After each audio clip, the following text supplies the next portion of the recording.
2014 marks the 65th anniversary of New Contemporaries. It's the 14th year of Bloomberg's support, making it Bloomberg New Contemporaries. New Contemporaries has an incredible track record of working with artists at very emergent stage in their careers. The exhibition is an open submission show, which is open for BA and MA graduates and students who are 1 year out of college. And over the history of New Contemporaries, we've worked with artists like Paula Rego, Damien Hirst, David Hockney, Mona Hatoum.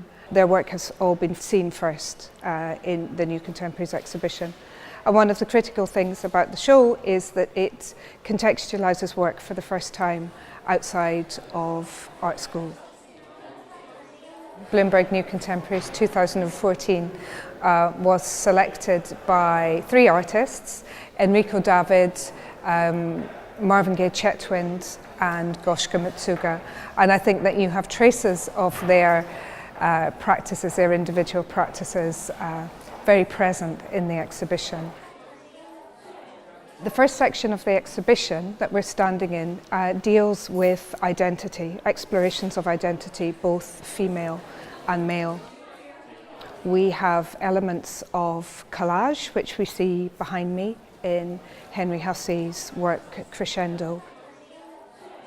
Jane Stobart's etchings take us our subject matter workers at the Bell Foundry in Whitechapel, while Matthew Humphrey's very moving piece, Goodbye, which charts a series of goodbyes that he has with his parents over a period of time.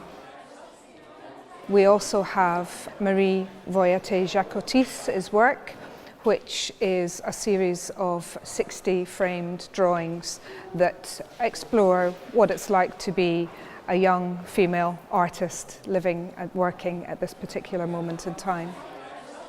Behind me is Miroslav Pomyszel's work, which again includes the human figure but has this element of pattern and texture involved in it.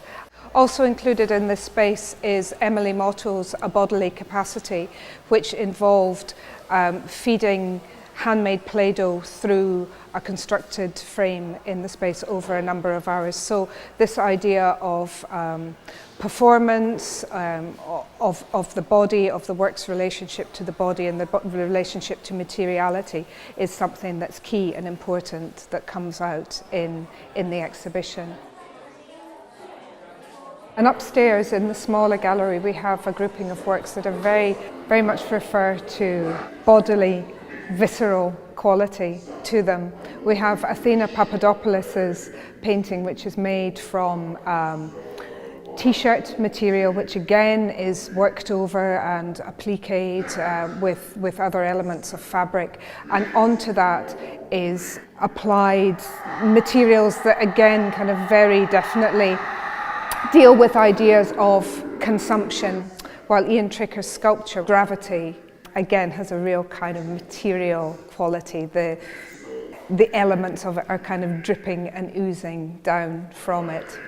Also in this space is Jonathan Mira's Castle, a sculpture which is made from sand.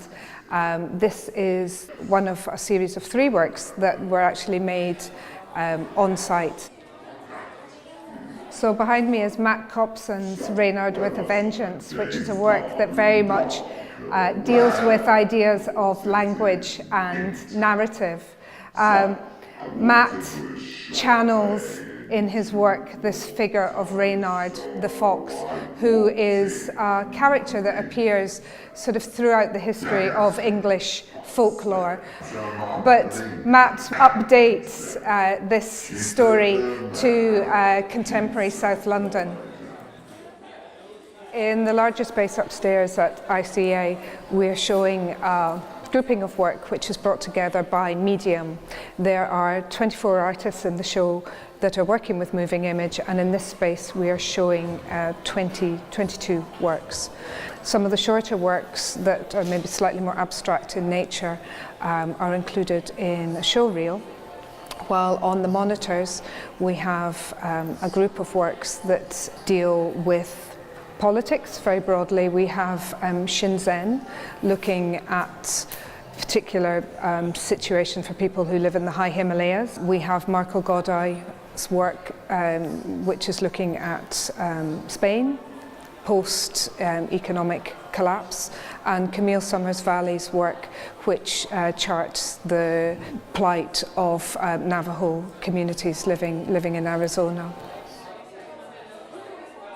We're delighted that Bloomberg New Contemporaries is returning to the ICA this year for the 5th year running, and this is a highly successful partnership that we hope will continue for many years to come.